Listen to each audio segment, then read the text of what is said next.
help site for easier access to self-help articles and video workshops. Oh, if you're interested in e-commerce, never fear, because that's included with your package. Now available for all subscription plan levels, Squarespace is going to give you the ability to accept donations, which is great for nonprofits. It also is only just $8 a month, so it's not going to break the bank. This is not some service that you're going to be paying pretty much everything that you have, putting all of your budget into just displaying the idea. No, you get to save most of your resources for developing your idea. Squarespace, with its $8 a month price, and it includes a free domain, means that you pay once and you get service everywhere. Now, it's mobile ready, which is important if you ever create a site, because it means that you're not going to have a different experience on a laptop or a desktop or a phone or a tablet. It automatically adjusts for whatever device the user is using. And it gives you the tools that you need. Squarespace Metric app for iPhone and iPad to check your site stats, like your pages, your unique visitors, and your social media or followers. Now, with the blog app, you can make text updates, tap and drag images to change layouts, and monitor comments on the go, which means you're always creating. You're always getting out there. Now, even their code is beautiful. This is important to me. I don't want to use a service that just takes a good look, but that just has absolutely horrible code behind the scenes. If you look at the code that Squarespace generates for you, it's clean, it's neat, it's beautiful. In other words, it's elegant. Squarespace takes care of the hosting with that one fee, so you don't have to. This is what we want you to do. We want you to start a free 2-week trial, no credit card required, and start building your website today. When you decide to sign up for Squarespace, make sure to use the offer code KNOWHOW to get 10% off and to show your support for Know How. Thanks Squarespace for their support of Know How. A better web awaits. It starts. Use Squarespace website.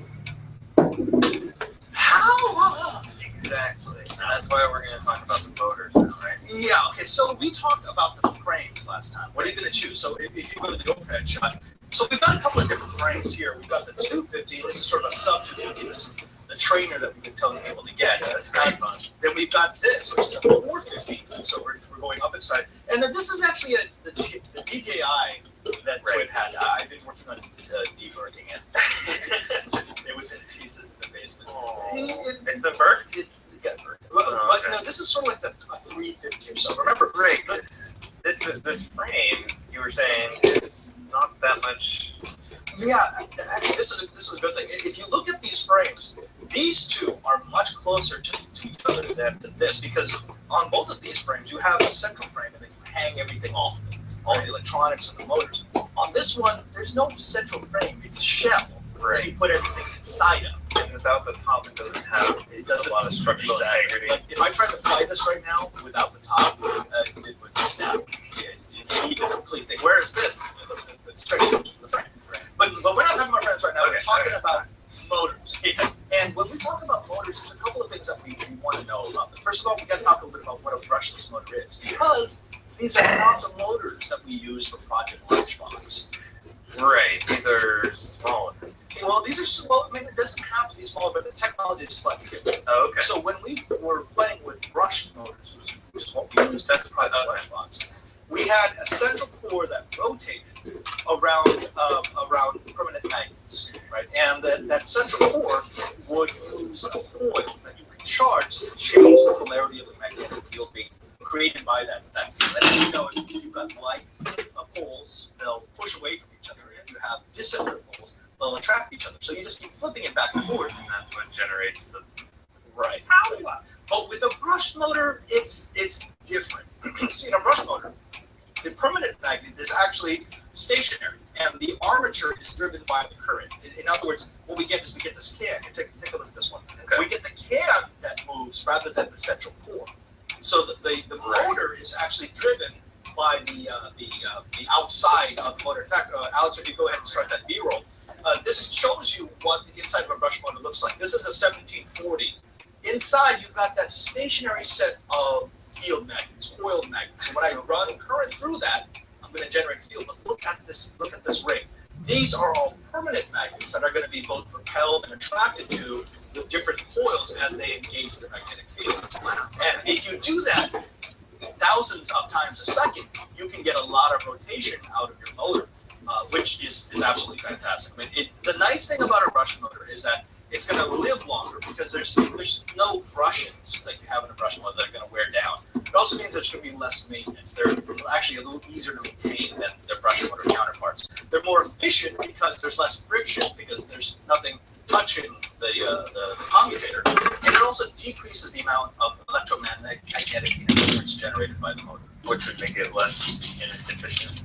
Which would make it, yeah, anytime you're generating heat or EMI, you're actually decreasing efficiency because that's energy that's being pushed somewhere else rather than into the motion of the motor. Well, then what are the disadvantages? Disadvantages of a brush motor, it tends to be more expensive.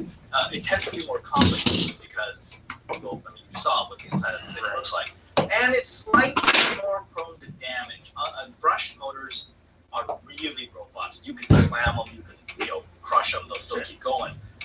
Brushless motors, you kind of got to take care of. Yeah, because I'm fairly certain the motorcycle that I reviewed, the e-bike, was brushless. It's absolutely, yeah. You're gonna want brushless because it's more efficient, but you can't bang on it like you would with a brush motor. Okay. Yeah, I mean, but it's the technology is really approaching parity where it's not as if one is super delicate and one's not. Right. But you should keep that in mind. Okay. Now, there are two types of brushless motors that we're going to use for our quads. You're holding one of them. This is what's called an outrunner. Now, an outrunner is low RPM, so low. And it's also direct drive. In other words, I've been going to others, and I've been directly into which has a bunch of advantages. It's a much simpler system. It's actually a quieter system, but there are also others. All of our trainers are actually using what are called in-running brushless motors. Go ahead and go to the overhead shot. You'll notice that each motor here actually runs through a gear, right? So you use a really high RPM but very low torque motor that drives a reduction gear that's connected to the propeller. Now, this is actually more efficient than outruners, and you get a wider selection of props because since I'm using that reduction gear, right, I can keep any prop in its golden zone a whole lot better than a direct drive. That's one of the things about mechanical gears. Right. You also get that wider selection of props. It's also very noisy. I mean, you notice that. I mean, it does make a bit of noise. Yeah, I mean, some of that's on the prop, but most of that's on the motor. Right. These are tiny little motors. So typically we don't use in runners. We like to use outrunners. Right. Direct drive's the way to go. And I guess because it doesn't make a lot of torque, it's better for the smaller props. Well, because as you get bigger, you have to have more torque. We'll talk about that. I jumped ahead. You're getting on me. Sorry. Now, as a rule, the faster that a motor spins, the more efficient it's going to be. That's one of the things that we've learned about motors, especially brushless motors, which is if you spin it faster, you're going to get more of the electrical energy turning into mechanical energy. The slower it spins, it's not as efficient, but you're going to get far more torque. And think about it like the electric motorcycle.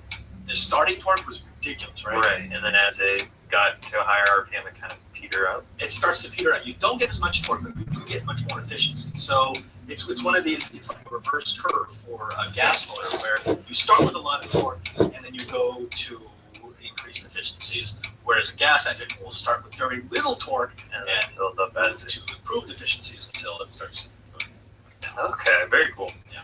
And now also, in-running motors are very, very fast, but they do provide little torque. So, this is just something that you should keep in mind. Essentially, what we need to do. Okay. Yeah. Now let's go by the numbers. And On viewer. That second piece of B-roll, Alex. When we start talking about motors, the first thing that you're going to get is what's called the KV. It's the voltage constant. That's the theoretical number of times that the motor goes every volt that you supply it. So in reality, that number is actually slightly less because the motor is not 100% efficient. This is the Turner G1704. It's a 1900 kV outrunner. That means that when we give it 11.1 volts, it's going to turn 21,090 times per minute. That's 1900 times 11.1. And it increases for every volt that we give it. Again, we like to have those high efficiencies. Now, one of the nice things I like about this is because it's a smaller motor, because it does turn faster, this is kind of ideal for 250 classes.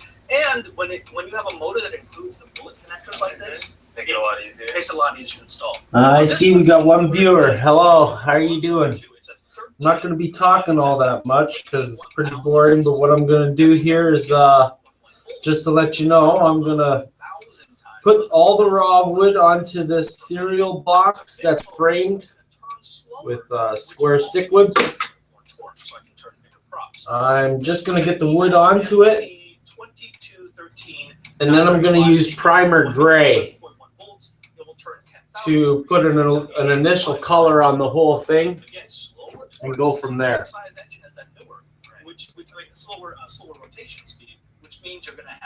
So like I said, I won't be talking all that much. I'm listening to twit, twit.com. Okay. When I use something like these, the 1740s here, these are only going to be able to drive maybe 4 to 6 inch props. When I start moving up to something like the newer here, this newer is going to be able to drive anywhere from 7, 8, maybe 10 inch props. And then the Emax here, this Emax could actually drive 12 inch props if I really wanted to. Okay. Yeah. So that's a nice little smattering of props. Here's the problem when you're trying to choose a motor. Aside from the KV, so every motor will give you its KV rating. So how many times is it going to turn per minute when you give it a volt? They are not really detailed. They're not really manufactured. Like the numbers that they include, I was trying to find some sort of formula. Yeah. The numbers that they include before the KV, they really mean nothing outside of that line. So within that manufacturer, that might be the number that are bigger the number, the more power. It's really nothing. You one of the ones that you do want to find if the motor includes. Since you're here, the max thrust. Like for example, the max thrust on this Emax. Let me lay it out for you. And ideally, what I want is I want at least a 1.5. So I'm gonna be putting this on the marine module over in the corner over there. I'm gonna board it up. I'm gonna put the model on top of the deck after I get the wood onto it.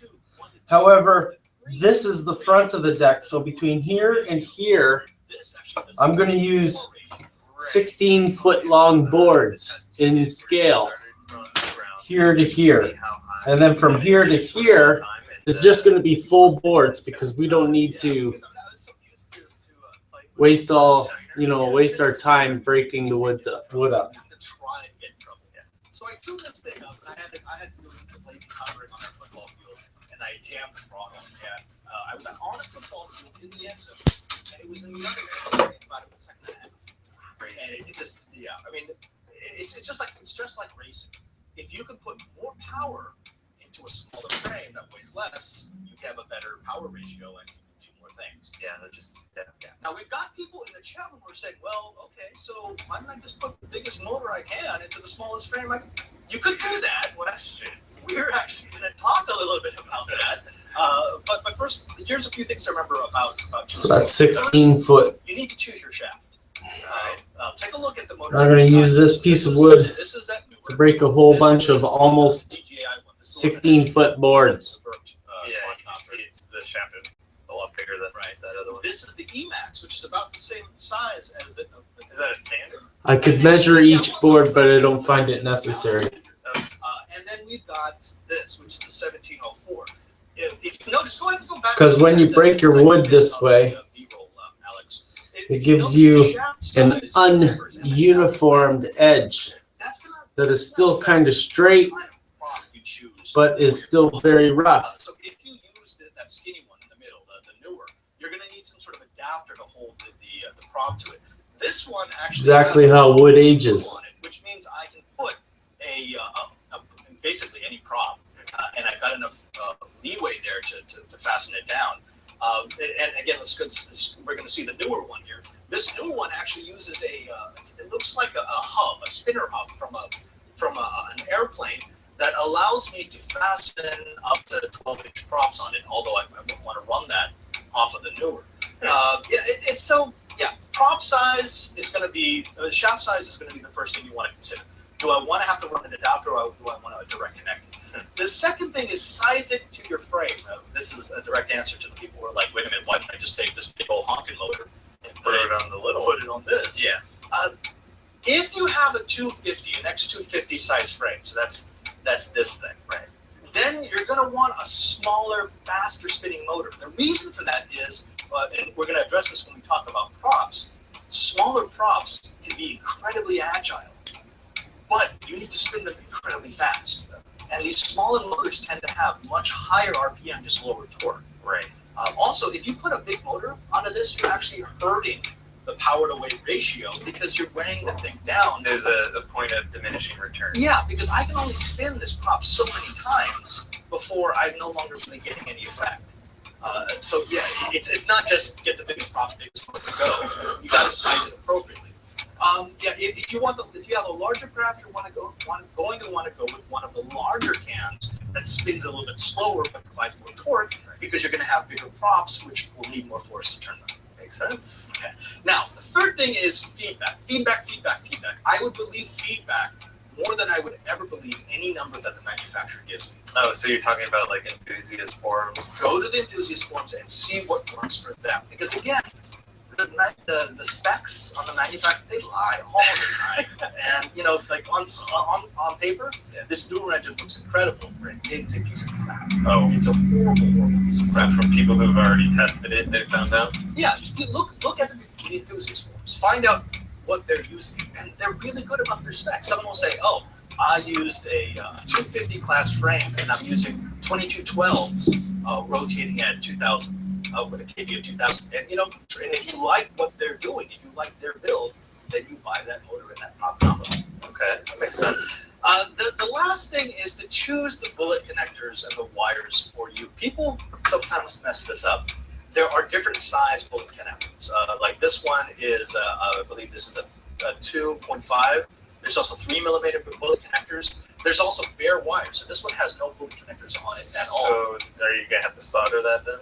Yeah, so this one needs to be soldered. This can be solderless, but only if I get speed controllers that have the same bullet size. I've seen a couple of people do builds where they buy all the stuff and then they get home and it's different size bullet connectors. So now you have to cut them off and then solder them anyway. Yeah. So yeah, if you're gonna do your build, plan on making sure that everything's actually gonna come together. Especially if you're not handy with a soldering iron. Yeah. Make sure you get the bullet connectors and make sure you get the right size bullet connectors. These little motors are really well put together. Incredible. Actually, those are probably my favorite. Those make the 250 just absolutely scream. These are cool. Yeah. Now, when we come back, we're going to be picking up on props because now that you know how to choose your motor, we need to tell you how you're going to pair a prop to it. Remember, this episode is all about power. But before we did that, we wanted to go ahead and take some feedback. Yeah, from the Google Plus community. And the first one was somebody asking to help me build an NAS. Actually, from Adam L. Idrisi. That's I like it. Yeah, is that close enough? So he was looking to build a new low power server, and he's currently using a D510 mini ITX board with 2 gigs of RAM, 2 terabytes hard drive, a mini ITX case. The main purpose for it was to have file sharing and backups, media streaming through Plex with a couple of desktops, laptops, and XBMC. There's a monkey blocking the question. Thank you, Padre.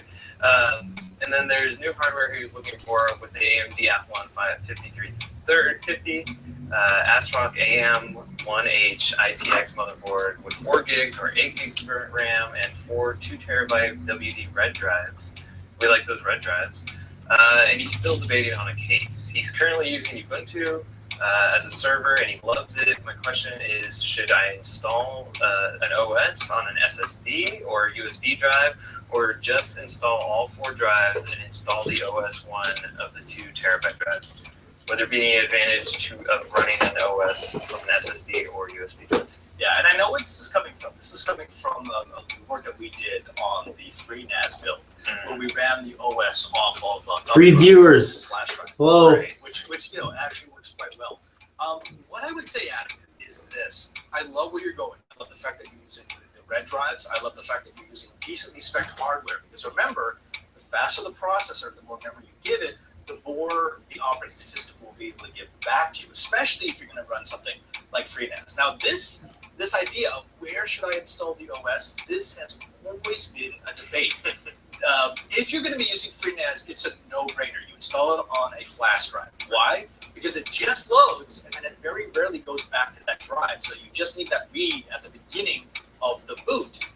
And installing it on either an SSD or a hard drive would just be a waste of space. Right, and you're also saying when you install it to USB, have it maybe like inside the case somewhere where that's not going to get knocked off. Right. Now, if you are actually looking at building a storage server, but you're going to be using an OS that maybe could do other things, and if you think you're going to make it do other things, then absolutely, positively, 100%, I would say use an SSD drive. You can get a small one just for the operating system partition, but the benefits of having an SSD in there is going to be fantastic, especially if it's not pairing the operating system along with one of the drives that's supposed to contain your data. Now, there's going to be people out there who say overkill. They're going to say USB drive. And normally I would agree. If he was going to install FreeNAS, which is such a small operating system and doesn't have a lot of two-way communication, I would just go ahead and put it on a USB drive. But in this case, because I don't know what operating system he's going to use, and it sounds like he wants to build a server that can do storage and then probably a lot of other stuff. Right, multitask. I'd say use an SSD. The problem is I believe that you're actually going to run out of SATA ports. I'm not sure, but if you have not yet bought your motherboard, what you can do is get one of the ones that has the M SATA connector on it. That's little. It looks like a PCI slot, PCI Express slot on the motherboard. You can buy small SSDs up to about 64 gigabytes that install on the motherboard. The nice thing about that is it keeps it nice and neat, so you still only have your storage drives in the bays, and the operating system itself is contained on the motherboard. That's probably the way to go. Yeah, sounds like the right path to take. Yeah. We also have one more here from Eddie. Boy, I kind of like this. This is cool. Yeah. So Eddie asked, "Help me sync." He said, "Hey guys, I'm looking for a syncing solution, Mac, Linux, or Windows. Here's what I want: server and laptop. If the file exists on the laptop and server sync, if the file exists on a server, skip. Don't copy to laptop, but keep on server. And if the file only exists on laptop, sync." So it sounds like you found like a one-stop solution. I did. This is actually something that I reviewed probably. Hey, Northwest Rail fan. Yeah, thanks. Building a steam locomotive. Holy crap.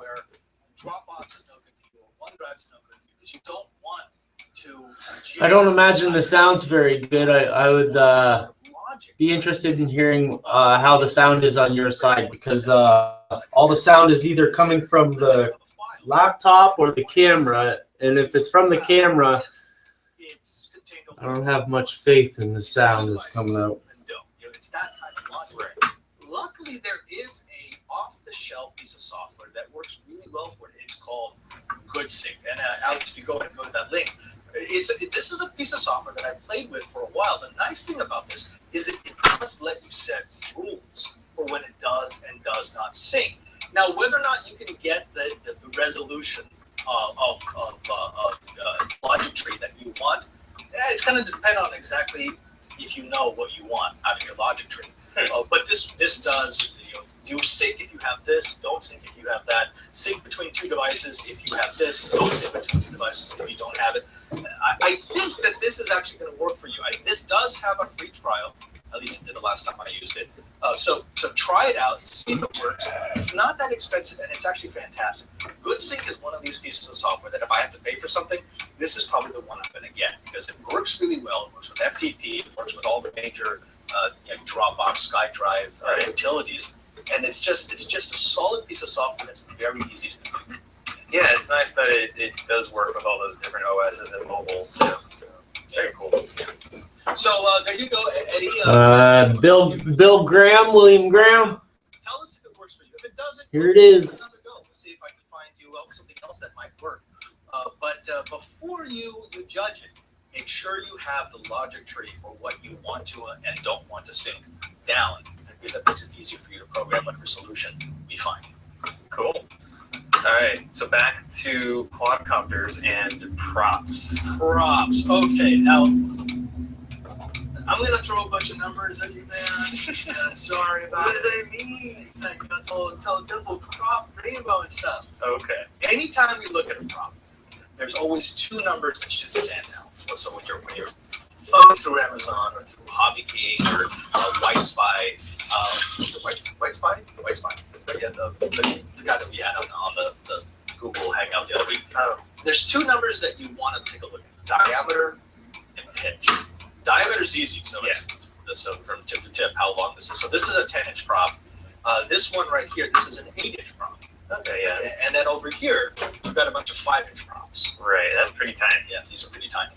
Now, the size is just one thing. The other thing that you have is pitch, Which is the angle of the prop itself. right. And so, for example, this has this is a 5x3.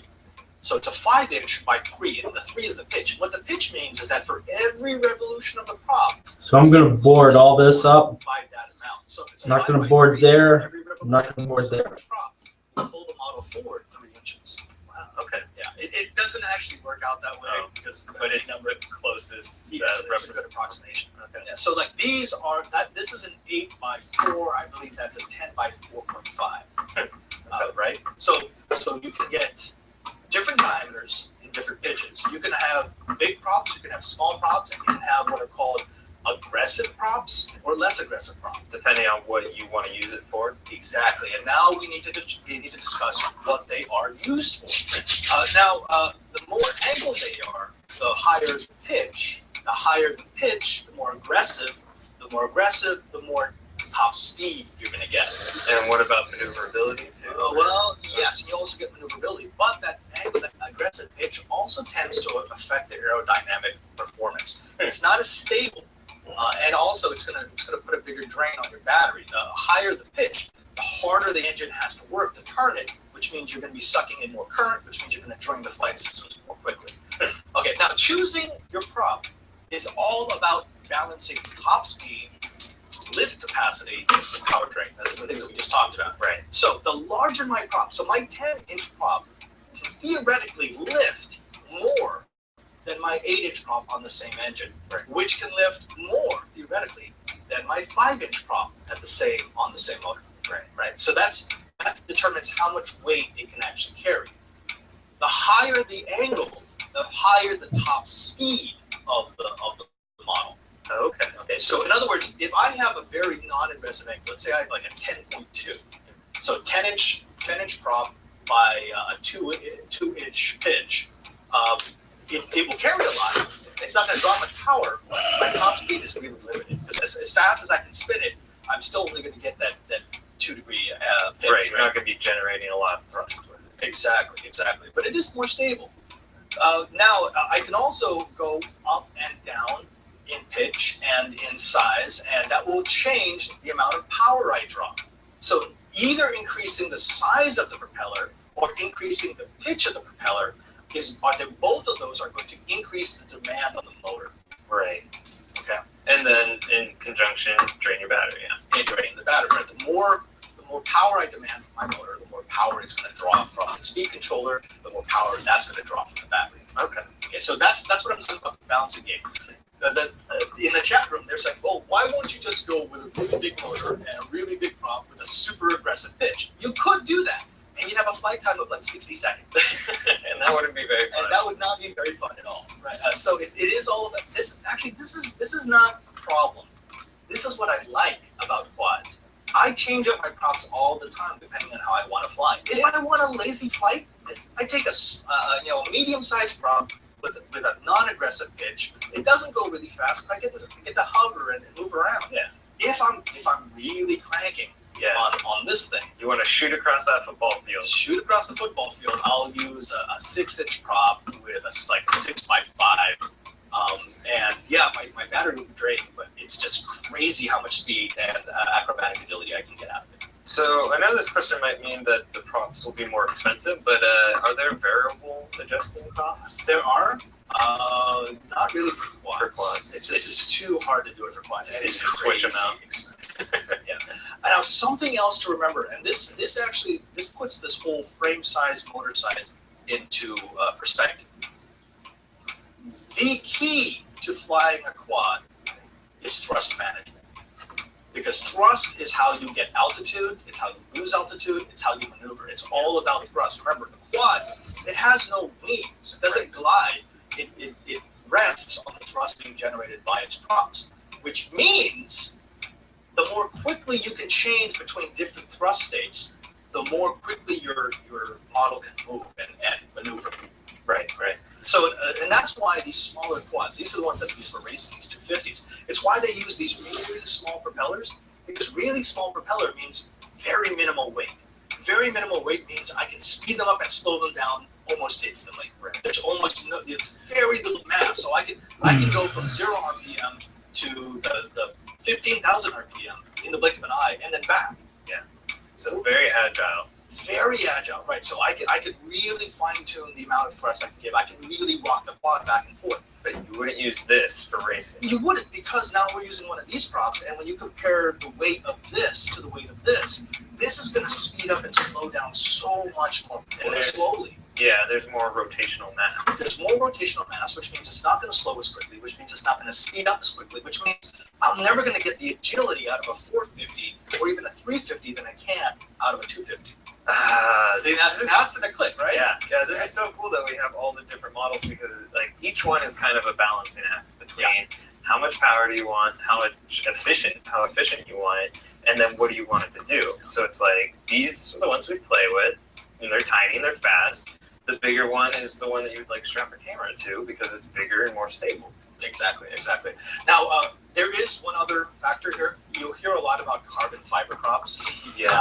And these are crazy expensive, but the reason why people like them is, like, this is an 8-inch prop. So this is the same size as this prop, but this weighs about half as much as this. Oh, I do like carbon fiber. Yeah. It looks a lot cooler too. It looks cooler, it's a bit sturdier, but the big thing is the weight. If this weighs basically as much as this plastic 5-inch prop, that means I can speed this up and slow it down as quickly as I do to this. That's cool. So I do get a lot of maneuverability back with this, but of course the downside is these are crazy expensive. And from my experience, they chip really easily. Well, all of these props are going to chip.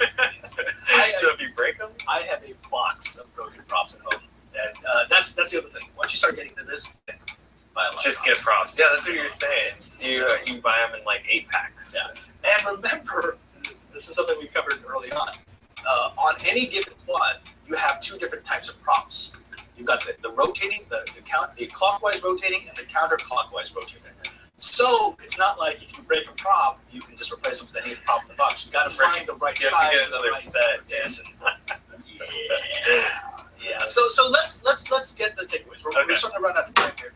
And so if somebody was looking at buying the props for their motors, the temptation is going to be to get the largest motor with the largest pop with the most aggressive pitch. And you might think that gives you the most speed, the most capacity, and the best performance. Not necessarily. But yeah, that means that you're going to be running your prop below the gold band, the most efficient speed of your motor. You really don't want to do that. That also means that you're killing your flight time because you're sucking power out of the battery. It also means that you're not going to get the throttle management that you want. You may think that it goes really, really fast, but it also means it's not going to turn so well. It means it's not going to increase or decrease altitude so well. It's not about bigger is always better. Sometimes smaller is a lot faster.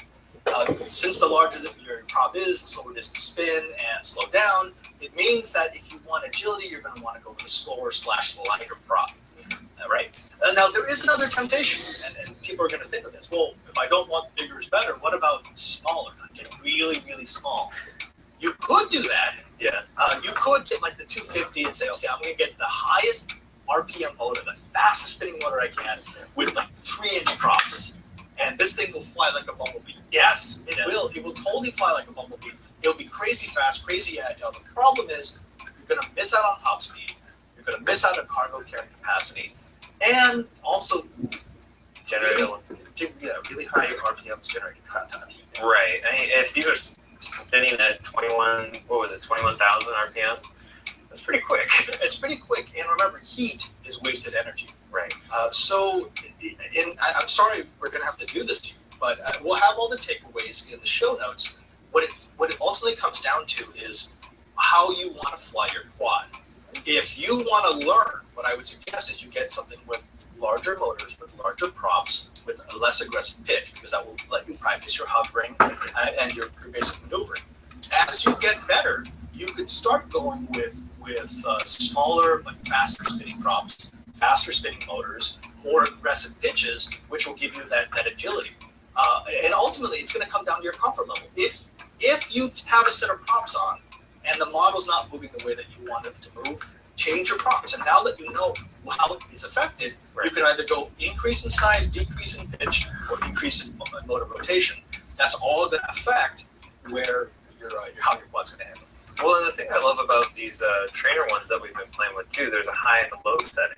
So when we're inside, I practice with the low setting, but then when you're outside on the low setting, it feels kind of sluggish. It doesn't move as fast. And then when you set it to high, it just takes off. And then you get to play with it. Yeah. And we're actually going to talk about that because these more advanced models also do have what we call a dual stick rate. Oh, so you can adjust how much power it gets. Exactly. So this actually, I can flip this switch right here, and when I flip the switch, it moves it from sane to insane. And insane. Can I get one of those on my car? We do. It's the nitrous. Yeah. No, but so when I go to insane, essentially what I'm telling you is turn off the flight leveling, and for every movement of the stick, multiply it. Which gets me ridiculous. I mean, it's twitchy, and it will slam into the ground without thinking about it. But it also means it's ridiculously acrobatic. When I put this into insane mode, the high rate, I can do flips. I can make this thing turn around on like one of its props, this little out of control spin thing. Oh yeah. But I mean, it's dangerous. Be careful. Does that use up any more battery or? You're gonna use it a little bit more battery. Yeah. Well, I mean, because if you're going to high stick rate, then it normally means that you're really revving the engine. So up and down all the time. Yeah. Okay. So that is power. Power. Now, folks, you have the frame. We told you how to choose your frame. We've also told you how to choose your motors and how to choose your props. Next time we have to get to the electronics. We're actually going to show you the smarts of your quad. That's this thing right in between the legs. This is the brain. So once I get my motors and my props mounted, they have to be controlled somehow. It's going to go through the electronic speed controllers to this, and we're going to show you exactly how to choose yours and how to install it. Yeah, because then you can add GPS stuff to it, so it has a come home function and all those goodies. This used to have that. Yeah, until we ran it into the ground. Actually, I'm pretty sure the GPS is busted. The board is correct. The board right here? Yeah. No, the GPS is in the top shell. Oh. It's actually got I don't know. Yeah, we really put that thing through the ringer. Yeah. We should have had more of these little guys before I ever tried to play with the DJI. Now, before we go, we have a parting shot that has nothing to do with quadcopters. And Alex, if you could roll that, we started wondering, what happens when you put a bunch of oysters into a tank of really, really dirty water? There are a lot of oysters in this area. There are a bunch of oyster farms out near us. This is so awesome. We got 2 tanks with identically murky water.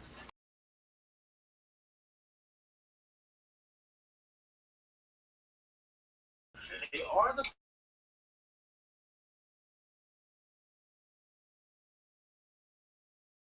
Yeah.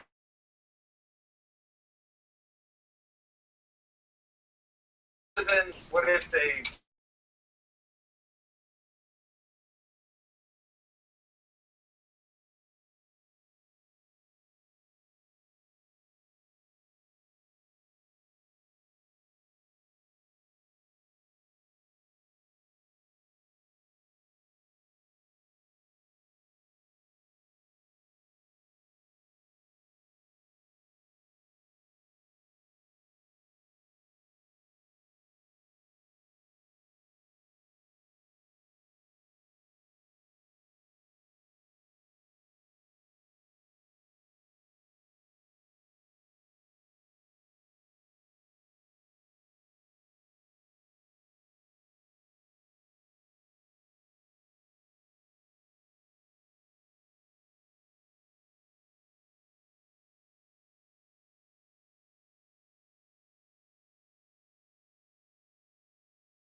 the hell happened there?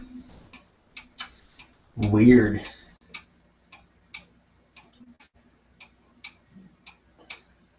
It sucks.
What a wave I got away.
Don't let him give you the everyday man.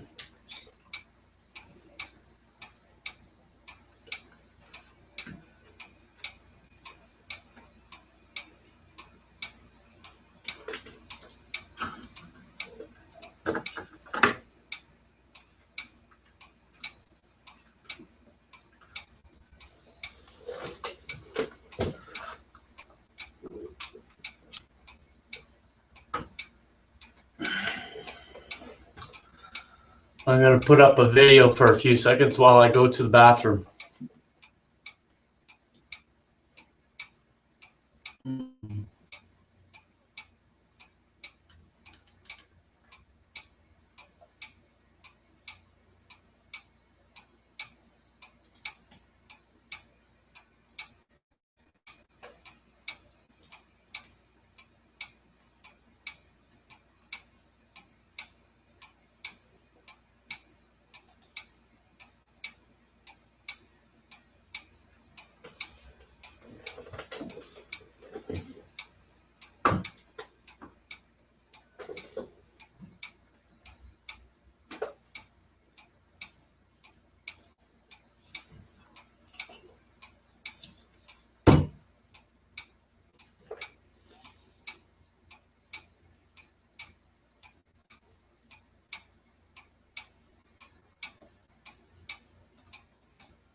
quiet and just take care of business. All right. Well, thank you for stepping in between our Jasons. And it's Thursday, so we have Elise Hugh as our co-anchor. Welcome to you, Elise Hugh. Happy to be here. Great to be here again, Mike, and welcome back. Thank you so much. And speaking of people going to other places, you just got assigned to the Plum O the Century. Can you tell us about your new promotion and assignment? I had to go get it. I had to get a hint. Oh, that's the best career. But you're going to be in the other career, right? Yeah, we're opening up a new bureau for NPR in Seoul, South Korea, but my reporting responsibilities will include both Koreas and Japan. So that's the beginning of 2015. I get to head out there and plant a new flag for the company. It's really exciting. Do you even speak Korean? Nope. Okay, so another dimension to this to the adventure there. That's right. New language. Now, just to put this completely illiterate. That's right. Well, it's you got to start somewhere, so you'll be speaking fluently by soon enough, I'm sure. So just to put this into context, because this is like such a plum assignment for a technology journalist, because for two reasons. First of all, they're opening a bureau, so you're opening the bureau, so it's not like you're stepping into an existing bureau. So that's always a great thing in journalism when you get to go out and open a new bureau. But the covering technology in Korea and Japan is like having the car beat in Germany and Italy or something like that. It's like really a sweet part of the world to cover technology. Yeah, I'm really excited, especially about the fastest internet in the world, because I can push deadline a little bit more, or I could be a little bit more efficient. So I don't know what it is. I'm likely just going to procrastinate that much longer because my ability to file will be so fast. Yeah, exactly. That's right. You get an extra, 20 minutes or whatever. Yeah, I'm a big fan of Korea. I love Seoul. Seoul street food is just like amazing food. It's like Korean barbecue and stuff. It's just so you're gonna have a great Can't time. wait. Thanks, Mike. All right, well, let's jump into the news. Samsung had a tough earnings call yesterday. Mobile profits dropped 74% year over year. Phil Goldstein is the editor of Fierce Wireless, and Shard Tipkin is a senior writer at CNET, and both of them join us right now. Welcome to both of you. Hey, guys. Now, Phil, why the big drop in mobile profits? What's going on? Well, I think that they are getting a lot of competition from the lower end of the market, the entry-level market, especially from competitors in China, like Xiaomi, Lenovo, Huawei, ZTE. They mentioned in their earnings report that they basically saw a drop in the average selling price of their smartphones, in part because they cut prices on some older models or some existing models, and in part because they were putting more entry and mid-level phones into the market to try to offset some of this competition that they're seeing. And when you sell cheaper phones that have a lower margin, you're going to see your profits drop. But I think that Samsung feels like they have to respond to the incredibly intense competition that they're seeing in the market. Chara, are there any bright spots here for Samsung? Any sort of silver lining they tried to point out? They pointed out that tablets are doing well. Their chip business has kind of been a savior for them for quite a while, and I think that that's going to continue that way. This quarter, though, things were pretty rough across the board. The TV business didn't do as well as they expected. Home appliances didn't do very well because I guess it got cold earlier, so they weren't selling as many air conditioners. It's pretty tough for them right now. Sure. Despite the doom and gloom, Samsung still has twice the market share of Apple, and is still one of the two significantly profitable companies in the handset market. My view on this is that essentially Samsung had a very early lead. They really went strong globally. I've traveled all over the world, and everywhere you go, you see Samsung is by far the leading marketed smartphone platform. I've seen it in Africa. I saw it in Jordan. All over the world, they really push for the third world, and then they sort of, as people make that transition to higher end phones and better smartphones, they are already, Samsung was. So they're pretty successful as a company. They've got a lot going for them. Do you think that they're going to be able to turn this around? And if they are, how do you think they're going to do it? Well, you pointed out that they're in a lot of areas, and they really have pushed. Samsung basically wants to be everything for everyone. They they want to not only sell high-end phones, but they want to sell mid-range, they want to sell low-end.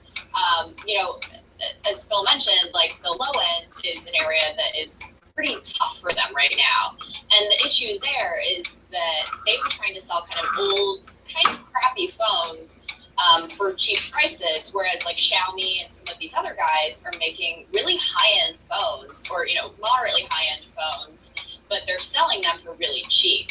So Samsung really has to figure out, you know, whether it wants to remain the market share leader and just really have, you know, huge market share, or if it wants to go more with the Apple strategy, which is we're just going to focus on these certain segments of the market and make a lot of money from them, but not worry about necessarily being number one in smartphones. And I think for Samsung, the struggle for them is, you know, they want to be number one in everything, you know, that they have all these goals.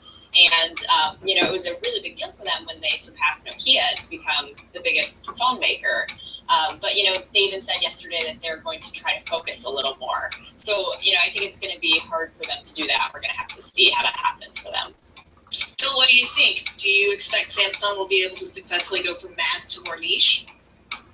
Well, I agree a lot with a lot of what Chara just said, and I think that they mentioned and kind of indicated in their earnings release that they might try to slim down or rationalize their portfolio or make sure that they were delivering sort of unique experiences, varying price points.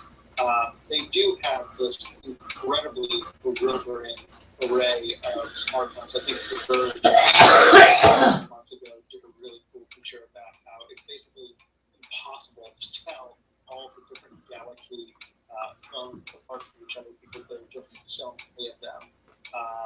But I think that, you know, Chara's right, that they're going to have to decide what's more important to them, whether or not they really need to gain such a huge lead in market share, or whether they can afford to sacrifice if that's going to mean higher margins and higher profits for them, as Apple has very evidently been willing to do over the years, or whether or not they're going to try to basically fine-tune the strategy that they've had, which is cell phones to everybody at a very wide range of price point, but you know, basically just up the competition where they're getting the heat right now at the low end of the market. And I think that they have the resources. They certainly have the internal supply chain to be able to do that probably better than any other company in the world. But you know, I think that they're going to start to see a lot more competition. We just saw this morning that Lenovo closed their acquisition of Motorola Mobility. That they are now, according to research firm Strategy Analytics, the number 3 smartphone player in the world in terms of market share, behind Samsung and Apple, and they're not going away either. So it's going to be you know, tough for Samsung, I think, to maintain their strategy without doing quite a bit of refinement.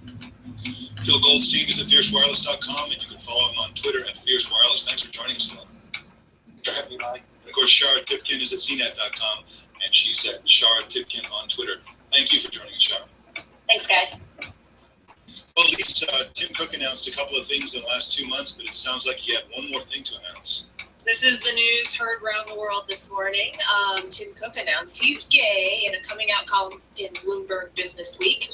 He says that while most of us have already known it, he's never publicly acknowledged it. And so he did, because he thought maybe it would help if the Apple CEO was out for folks who might still be struggling with their sexuality. So Lisa Fleischer, who's a tech reporter, London-based tech reporter for the Wall Street Journal, joins us to talk a little bit about it. Lisa, I want to know what your source's reaction is to this. Is this just a giant shrug, or does this have bigger effects than we expected? I think it depends on how old people are. Frankly, I think that and where you're living. So a lot of people in Silicon Valley are kind of like a big shrug, kind of like, well, why didn't he talk about this sooner? Or maybe why should he talk about it? Or for some people, it's important that he does talk about it because that, you know, it brings it out into the open and sort of makes the situation okay. But for others, maybe for some people who were formerly CEOs or people who are my parents' generation, perhaps, it's a really momentous event when a business leader will come out, especially one in charge of a company as big as Apple, and just say, I'm gay. And that's a really big deal for them. For example, one of the reactions in London was that there was the former CEO of BP, a guy named John Brown, had been in the closet for much of his life and was actually forced to resign from his post in connection with some allegations about his personal life. And he later wrote a book talking about how, he wished he had sort of done this sooner, and he made a statement today saying how important Tim Cook's actions were. Now, on the one hand, this is just great news because basically, Tim Cook he presides over the world's most valuable company. He's already proved himself as being extremely good. I think there was an interview today with Representative Barney Frank, who's also openly gay, who basically said that it's great timing because if he would have come out of the closet right as he took over as CEO, then the homophobes and so on would have attacked him and all this kind of thing. But in this case, he's proved that he's just really good at his job, that he's incredibly high, he's a super great CEO, and now he comes out and it's like, what are the haters going to say? But on the other hand, I have to be a little cynical as a journalist. After their most recent announcement, there was a lot of chatter on Twitter about the fact that at every Apple announcement, every single person on stage is a white male. And he made a big point in his Bloomberg article about how he was a minority. And I can't help but think that maybe that may have had something to do with the timing. What do you think about that? That's interesting. I hadn't really heard a lot of that chatter. What I did hear was complaints about the iPhone venting. So perhaps maybe people want to draw a line there and talk about changing the conversation in that way. But just a point before what we were making about Barney Frank, let's just say if anybody else is watching that CNBC interview, he said he rushed on air so quickly that he didn't even put socks on. Barney Frank. I miss him from Congress already. So Tim Cook has been outspoken on gay issues in the past. So, for example, he talked about workplace discrimination, and he mentioned that in his op-ed as well, saying that in many states you can be fired for being gay. And he wrote an op-ed for the Wall Street Journal in support of a bill that would outlaw that last year. Yeah, it's a momentous event, I guess, globally, but only in the places where this is, a legal issue, where it's a cultural issue. Certainly not in Silicon Valley, but I think it's just overall good news. Lisa Fleischer is at WSJ.com. You can follow her on Twitter at Lisa Fleischer. Thanks for joining us. Thanks. Microsoft today unveiled its hotly anticipated fitness wearable device, which they call it Microsoft Band. The watch goes on sale today for $199. Let's take a look at their promotional video. Tied to our desks, looking down at our phones, plugged in. We call them moments because they don't last, and we don't know their value until they're gone. So make the most of every moment. The ones that make you smile, Notifications, make you proud. alerts and messaging, and of course fitness. So we get the idea. If you get this watch, you're going to be 20-something and very fit. No question about it. At least here, this watch actually looks really great. I can't help but notice that it has some weird sensors. For example, it has a UV sensor to tell you if you're getting sunburned. It has a stress sensor to tell you if you're super stressed out. I think that for those of us in the journalism business, we're not going to make much use of the UV sensor, but we will use the stress sensor. What do you think of this watch? Does this have a chance to compete against the other fitness bands and maybe even the Apple Watch? Now, I haven't been to business school, but from what I understand, so much of entrepreneurship and sort of launching products has to do with the timing that you get your product to market, right? And so my first reaction when I was reading about this was, geez, is this too late? And so that's kind of question number one. Two, I am excited that wearables are advancing technologically in general. Stress sensors are cool.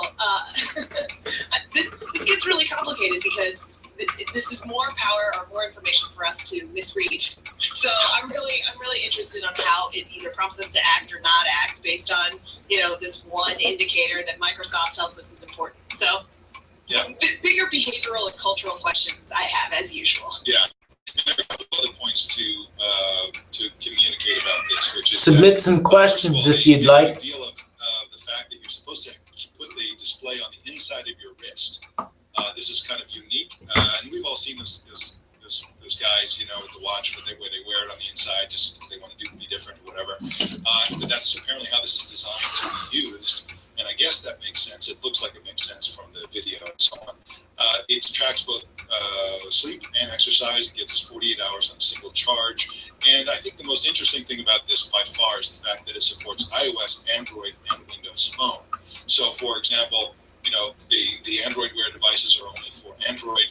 The Apple Watch is only for iPhone users. This is the watch, like some of the other fitness bands actually, but this is a watch for multiple platforms, and I think that's a very, very cool thing. It's going to have, of course, it has an app for each of those platforms. So I'm optimistic. I think this is pretty cool. It's interesting that they're breaking out of the walled garden because it seems to flow with the trend that Satya Nadella has been trying to set, which is you can get more Microsoft products in more places than previously under other regimes. So business-wise, I do think that's an interesting move as well. Yeah, definitely. Well, at least it looks like a popular content app just got a little better. Yeah, Clipboard 3.0 is out, and it's changing its orientation to topics before stories. It's letting users choose channels of interest like tech or politics or style before then showing particular items to read or watch. To talk about it, we've got Harry McCracken, tech editor for Fast Company. Harry, hello. Hey there, it's great to be with you. Well, first, tell us how this app works or how the improvements to Clipboard work. Well, in the old days, Flipboard had an art triangle. That was an app called Zeit. It was also a personalized magazine reader. But Zeit had a lot more computer science beneath the surface. It crawled the web and found articles and knew what topics they were about. And earlier this year, Flipboard bought Zeit, and it said at the time it was going to incorporate the Zeit technology into Flipboard, and now it has. So Flipboard was always beautiful. And now it's more intelligent about finding articles for you, not requiring you to go in and say.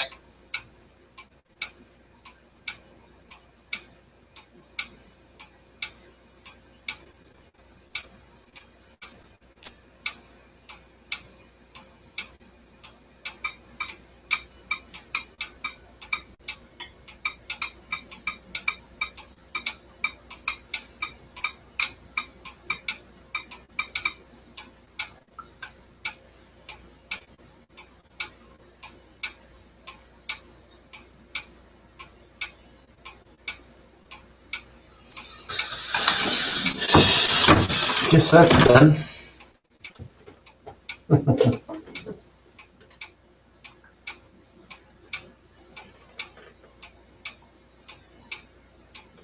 Hey!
Host Tottenham on Sunday, and both really can be concerned about their form.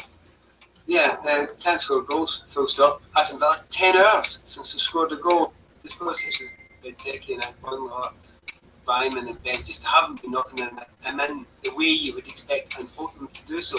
But then again, Tottenham have been no great shakes. Apart from a nice little burst they had, particularly with Lamela at the weekend there, that this is going to be a tight one, this is going to be a tough one. I wouldn't be surprised if this one was a draw. And that suits neither.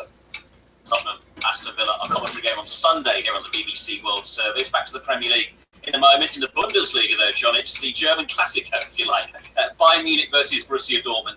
But it's not a top-of-the-table clash we might have expected. Lee, I was in Dortmund yesterday. The fans there are struggling to believe the Bundesliga table. Dortmund are fourth from bottom. They're 15th, just one place above the relegation zone. 5 defeats in their last 6 games domestically. You contrast that to the Champions League form. They've won 3 matches out of 3. I have to say the players were confident though at training. The head coach Jurgen Klopp, he scored an absolute screamer when I was watching the training. Perhaps he should consider picking himself up front. But I spoke to their actual striker, the Dortmund striker Pierre-Emerick Aubameyang. He told me he's as confused as we all are about their form. Je pense que c'est vrai qu'on a l'impression qu'il y a 2 visages. It's true that you get the impression that we almost have 2 faces at the moment. One in the Champions League and one in the Bundesliga. We're struggling in the Bundesliga, but I think we've been pretty unlucky at times. We've missed a lot of chances. I think we're going to have to find extra motivation in the Bundesliga. When you're playing in the Champions League, there's no need to find that extra motivation because the games are so special. We're going to have to find this little thing, little difference, which will give us the impetus to win these games in the Bundesliga. The man to watch, Lee, will be Dortmund's Marco Reus, strongly linked with a move to Bayern at the end of the season. All the focus in the German press at the moment is on him.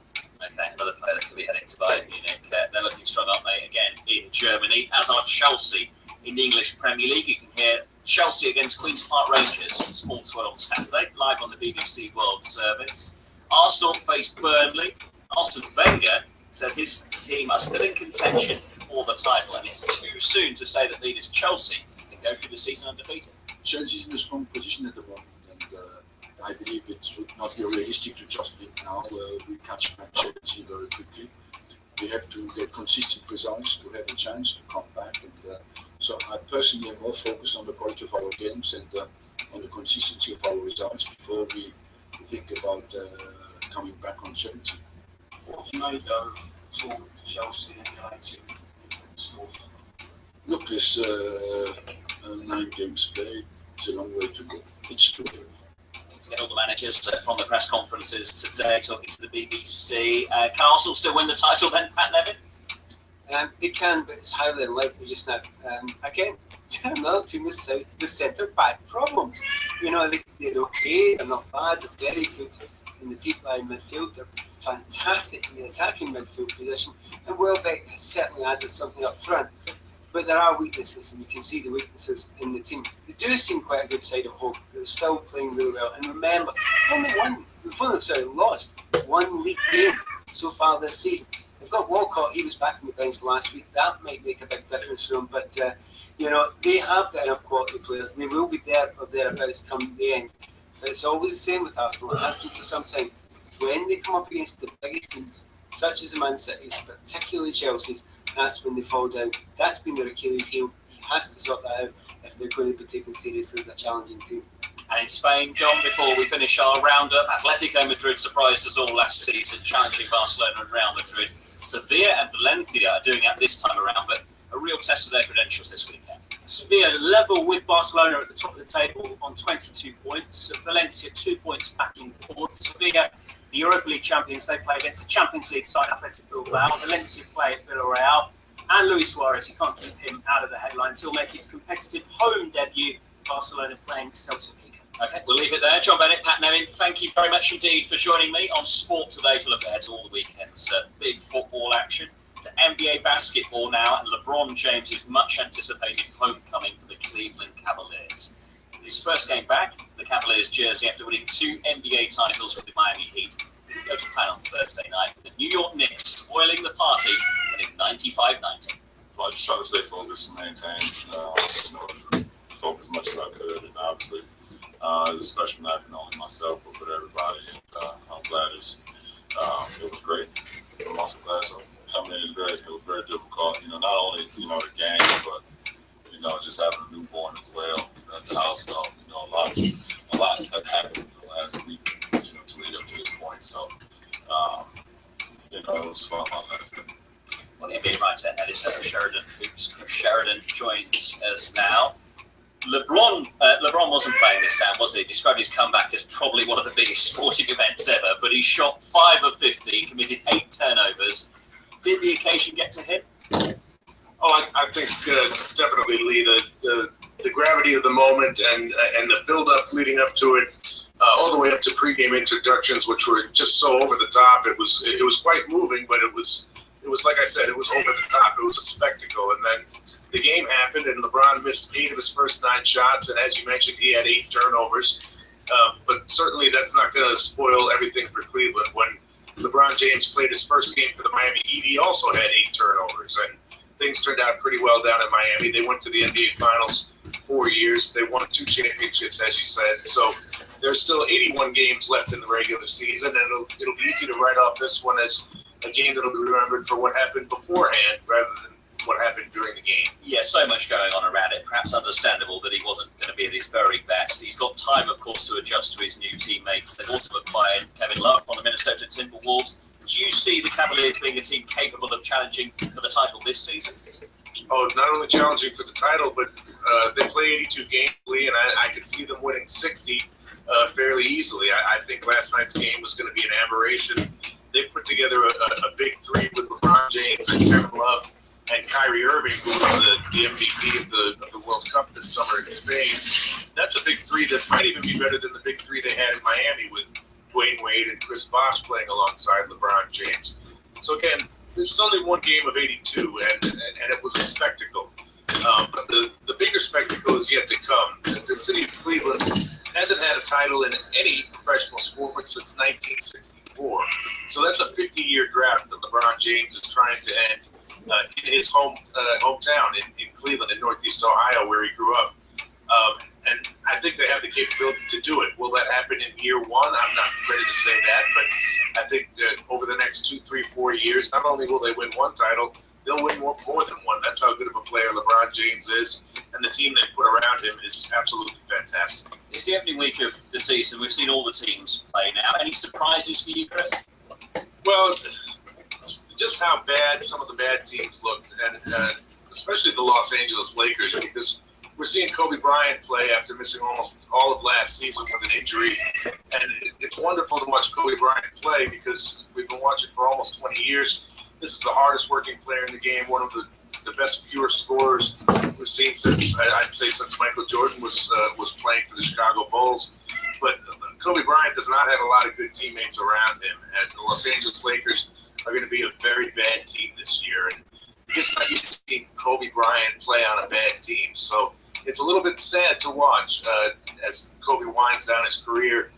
It's a little disappointing that he doesn't have a better supporting cast around him, but certainly with his 5 championships that he's earned over the course of his career, we've had a lot of great Kobe moments, and we'll see what becomes of the Lakers over the next 2 years, because Kobe Bryant is in the first year of a 2-year contract extension, and he's got at least 2 years left in him. It just looks like this first year, coming back from the injury, is going to be a very difficult one for him. Okay, Chris, thank you very much indeed. That's Chris Sheridan, the editor of Sheridan Hoops. Now, Lewis Hamilton says it would suck if he lost the Formula One World Championship as a result of the controversial final race double point system this year. The British driver is 17 points clear of his Mercedes teammate Nico Rosberg with 3 races to go, starting with the US Grand Prix this weekend in Austin, Texas. But depending on results, even if he were to win the next 2 races, he could still lose the title if he retires in Abu Dhabi.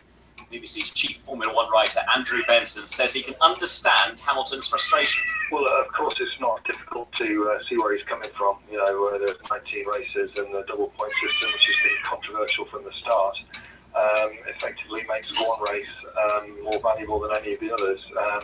Hamilton's in a situation where he's so far won 9 races and his teammate Nico Rosberg's won 4. So even if Rosberg wins the remaining 3, he still won't have won as many as Hamilton has. But he'd win the championship, and that could even happen even if Hamilton wins the next 2 races in America this weekend and Brazil next weekend, and then retires from the final race in Abu Dhabi. So that's why it's controversial. There is a counterpoint which Rosberg himself vocalised yesterday. Rosberg's against the double point system, I should make clear, but he said, you know, in the modern world, maybe this sort of visceral reaction that traditionalists might have to that sort of system doesn't work anymore, and they have to think about ways to keep the sport entertaining right to the end. And I think that taps into an existential question about Formula One that has been rumbling along all year and has sort of become louder again this weekend with the failures of the Marussia and Caterham teams. I guess the point would be that without the double points, Hamilton could wrap up the title this weekend in Austin, and that's what the sport wants to avoid, isn't it? They want things to go right down to the wire. Is it a problem if the championship's decided before the final race? Occasionally, you know, the Premier League is sometimes, but no one complains about that. So I think that's why so many people are opposed to it. But at the moment, it's unclear whether this system will carry on next year. But it's fair to say it's not very popular, both within and without the sport. Hamilton goes into this race, though, with a lot of momentum. He's won the last 4. How do you see this weekend's race playing out? Well, it's always difficult to predict Formula One. That's one of the beauties of it, like any sport. But he is on quite a roll at the moment. He's won 4 races, the last 4 races in a row, which is an achievement he managed earlier in the year. That time, it came to an end with, again, in controversial circumstances, when Rosberg went off the track in qualifying in Monaco and prevented Hamilton having a shot at pole position, which Hamilton felt Rosberg had done deliberately. At the moment, it's difficult to see how Rosberg could stop Hamilton. You know, when he's not had problems this year, generally Rosberg's not been able to touch Hamilton, and their respective win records show that. That's Andrew Benson. Over 61,000 usually pack into Soldier Field in Chicago to watch the Bears American football team. This Saturday, there will be a capacity crowd to watch the Rugby Union World Champions New Zealand face the USA team. It will be the largest crowd ever to watch a rugby game in the United States. Patrick O'Reilly, who's the president of the Chicago Lions Rugby Club, where the US team have been training ahead of the game, says rugby is starting to capture the imagination in the US. The mindset is changing. Again, it's the fastest growing team sport in the country, and it being an Olympic sport also is changing the mindset. I mean, now the IRB7 stopped in Las Vegas, and they're now broadcasting on national TV here in the US. The culture is changing to will it ever replace American football? I don't think so. Do I think an NFL team could just drop the pads, beat a professional rugby team? I think it'd be a tough one. I mean, and the reverse goes true too. I don't think you could put the New Zealand All Blacks in football equipment. They would beat the Chicago Bears either in American football. The best one in the world you're not going to beat Come on. this weekend. How do you get those 60,000 to come back knowing that they're not going to be winners? Yes, the reality is, barring a miracle, that's the most likely outcome will not be in the U.S.'s favor. The people going to this game, for the most part, are rugby knowledgeable, and the people watching on TV will be explaining throughout what's going on. And yes, the U.S. loves a win. Everybody loves a win. But the thing about rugby is it's also about art. You can lay out on the field, and it's something about your teammates. And the U.S. also loves that. It's about a good showing. Is it going to help us, next year as the U.S.? Maybe, maybe not. But 10 years down the road, then you have something. Before we go, some news just reaching us that the current top marathon runner in the world, the winner of the Boston and Chicago marathons for the last 2 years, the Kenyan athlete Rita Jeptu, has failed an out-of-competition doping test. That's according to Athletics Kenya, who say they're disappointed to announce they've received communication from the game's governing body, the IAAF, in regards to her A sample. That is it from Sport Today. The BBC World Service. The Y Factor seeks out the extraordinary in everyday life. On the programme this week, aging. This week, memory. This week, coincidences. Burial. Death. Retirement. The time. Silence. So for more intriguing facts about the way we live, go to bbcworldservice.com/the Y Factor.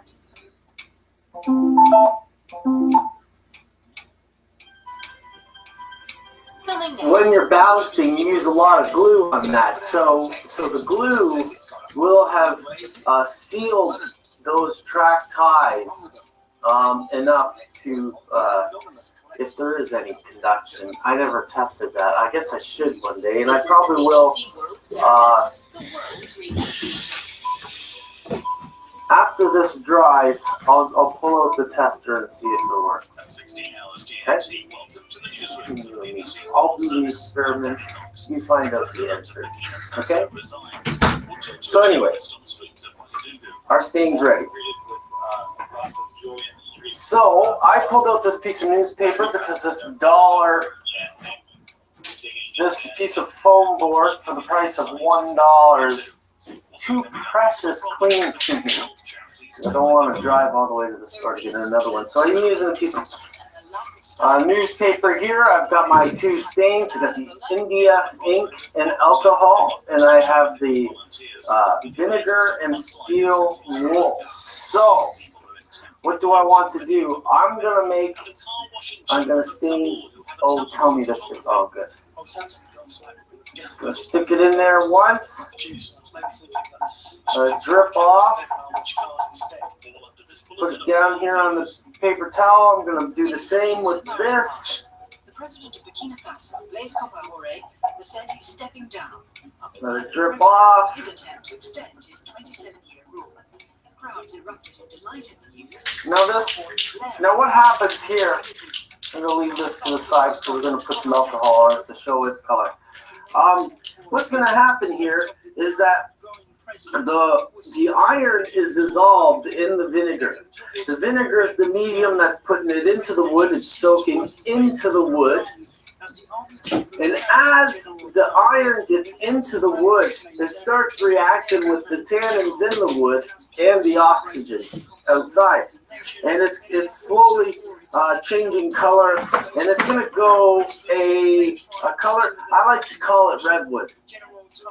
I like to think of it as redwood. I built a few log cabins for a left coast client, and used this stuff on the wood, and it worked fantastic. The guy was seriously impressed, and it was a funny exchange anyways. So as you can see, the wood's changing before our very eyes.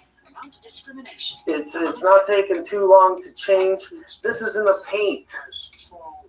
It's a chemistry experiment, because what's going to happen is you put this on, and no other paint takes 10 minutes to cure, to bring its color into the wood. However, this is going to take about 5 to 10 minutes to fully react. Well, it. Mr. Ban said the measures were hammering aid efforts. We're at 9:57 right now. We'll just see. So it's been a minute in and around, and it's already changed this gray color. So let me move over to this piece of wood and let these try to finish. So in this one, oh, I lost my nail. Where did my nail go? I used a squeeze cap, but I put little finishing nails in the top here to, I don't know, just in case it falls over, keep it from leaking all over the place. So I'm just gonna do a raw piece of wood with our black stain to show you the color of that. I'm just gonna put it on real thick like. Now remember, I put like 40, in and around 40 drops of stain in here, and I just put a crap ton on the top of the board, and we're gonna let that soak in. You see, using these things is all about experimentation. Experience is all about experimentation. You have to do to learn. You can't have me tell you how to do it. You got to do it with me, or you got to watch me do it for you, which is fine. That's what I'm here for. So I'm putting a heavy coat of this alcohol stain on this piece of wood to demonstrate that 40 drops of India ink isn't a tragic thing, such a tragic thing. We're going to get close-up photos here to show in the video, so I'll be right back. So there we have it. Long for that to go.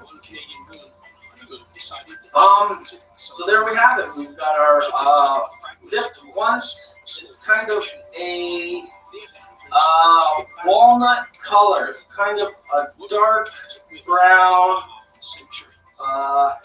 Yeah, pretty much a walnut color, if you ask me. I'm a former stair builder. I've built a bunch of walnut stairs, railings, treads. Yeah, that's a pretty nice color. So I'm going to dip it in again, except I'm going to do it this way. Actually, I'm just going to dip this side in the second time to see if it goes. Just see what happens. We're showing tell time here, so might as well just go for it, right? So I'm going to leave this one, just one dip. This one's 2 dips. And as you can see, this one turned out a nice gray aged pine piece of wood. This is a good color for maybe an old barn that's been reboarded and is probably about a year into its weathering, maybe 2 years. If we take our stain and put another later on, we'll see what that does. Remember, I'm going thick all out with this stain. Like,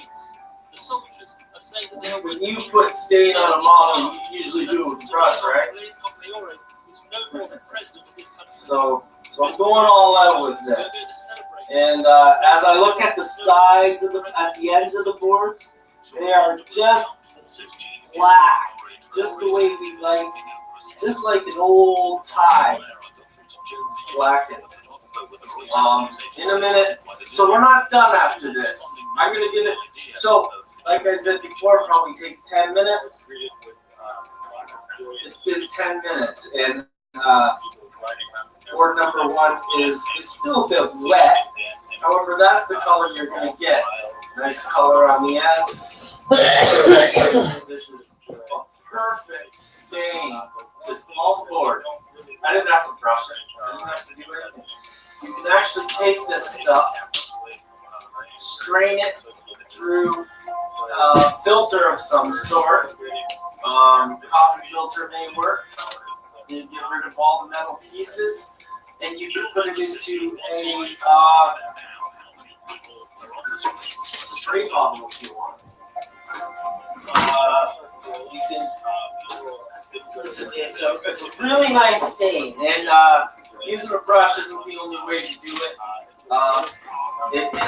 And actually, one thing to know, because this is a stain, when you brush it on with a brush, you're not going to get brush strokes because this liquid wants to soak into the wood and color it. So all you're doing is coating the outside of the board for the coloring to go inside the wood. This is like the easiest thing to do in model railroading in terms of color. It's the easiest thing. You can't screw this up. You cannot screw this up. Okay, you could have been a bonehead and put in all 4 rolls of steel wool into this vinegar. Sure, then what would have happened is our red coloring, instead of being up here at the top of the bottle, would be from here to here. It's still going to give you this color. Maybe I should test that to make sure. I think that I was that bonehead years ago. We tried it already. And I'm pretty sure that this color is going to be standard for everybody. At whatever strength you have. That's my claim. I could be totally wrong, and if I am, one of you guys prove it with an experiment. And if you do, I'll give you all the credit in the world. So, it's been probably about 3 or 4 minutes since I've done this second coat. As you can see, it is a little bit darker. It's starting to take on a more reddish color than the walnut gray, grayish reddish. Oh, I like that color. I like it a lot. That makes a little kitchen floor out of that. I don't know if the old lady would like it though. So, on the other hand, we have our black piece. As you can see, the end of the black boards are nice and black, just as you would see in a normal piece of wood. As the water falls, it's falling down the grains of the wood, and it's not on the outside of the board.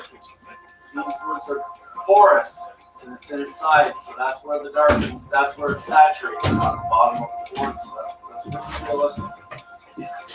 So 2 coats of super duper nuclear ink stain. Now that's a dark gray piece of wood. Yeah, I agree with you. However, it's not dry yet. It's going to dry up a bunch later than this, but it's also going to be maybe 5 to 10 year weathering on your board. I'll be back in another 10 or 20 minutes to finish off this experiment. Really liking how this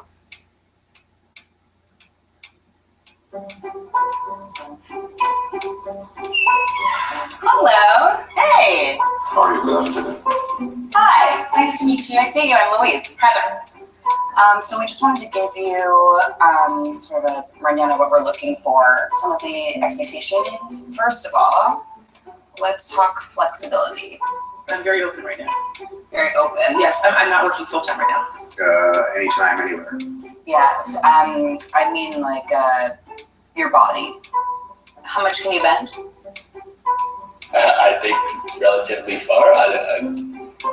How are you with heights? I guess being on a balcony and looking down, my knees automatically become weak. It's very uncomfortable. Do you have any tattoos? No. No. No. It can be pretty extreme. I don't get nauseous or anything, but I do get very, very, very uncomfortable. How are you with limited sleep? Not good. I actually envision myself falling down and, the end result. Great, so heights are a problem for you. How are you with juggling? Did I say it was a juggler? No judgment. Think fast. What do you do? Whoa. No, I'm gonna say no. Do you have any magic tricks? No.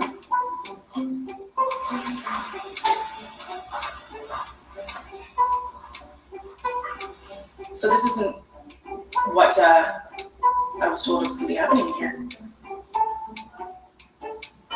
you have what it takes for the Expedia.ca's internship? Enter now on Facebook for your chance to compete to become Expedia.ca's next Vegas expert and to win the ultimate trip for four to Sin City.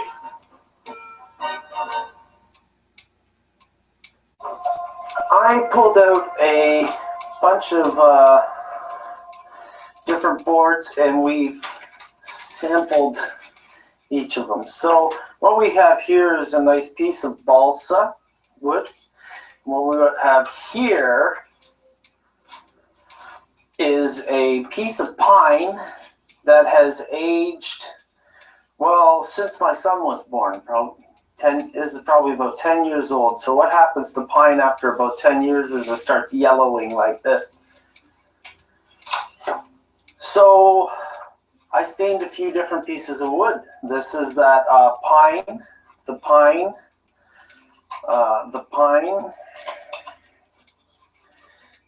these are balsa. So what have we done here?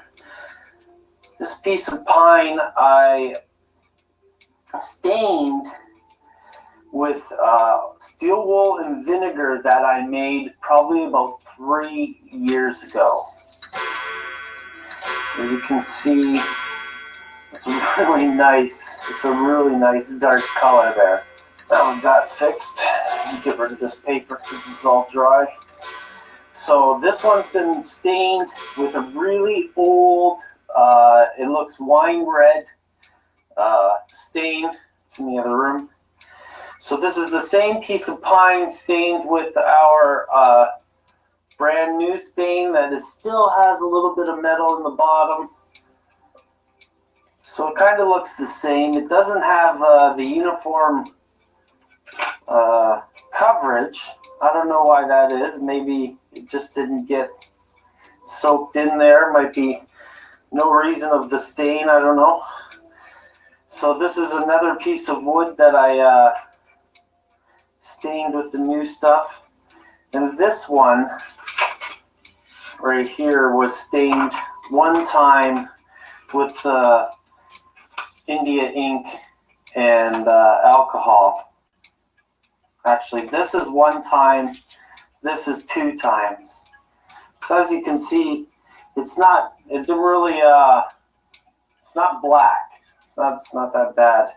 And actually, it doesn't have quite the finish that I would have wanted on a small piece of wood. However, we wouldn't have had this concentration like this, because remember, I squeezed this out of a bottle, and it's really, this is just the fragments of ink. That it would have never happened on a small piece of wood because we're paying attention to it, and this is just because it's an extreme application.